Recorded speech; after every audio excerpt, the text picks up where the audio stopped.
El nostre pare ens portava amb els tres germans al celler quan estàvem de barema.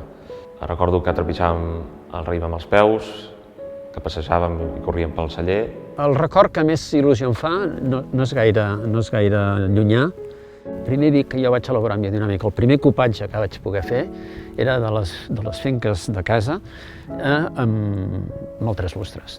La primera vegada que vaig anar de viatge a Brasil fa 4 o 5 anys i resulta que l'antic importador amb el que havíem treballat durant molts anys allà i tenia una ampolla de 3 lustres del 2002.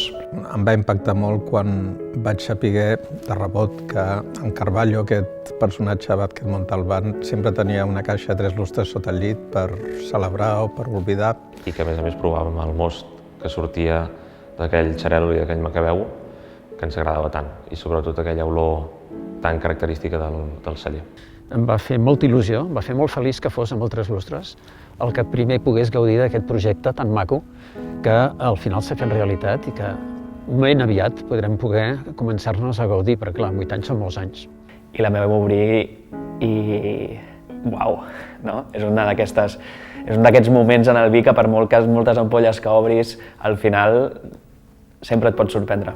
Fins al punt que vaig trucar, vaig localitzar el Manel Vázquez Montalbán i vaig acabar prenent un dia una copa de vi de 3 lustres amb ell a Vallvidrera. Aquell dia el Manel em va dir no deixeu mai de fer 3 lustres perquè és un gran espumós del món i és irrepetible.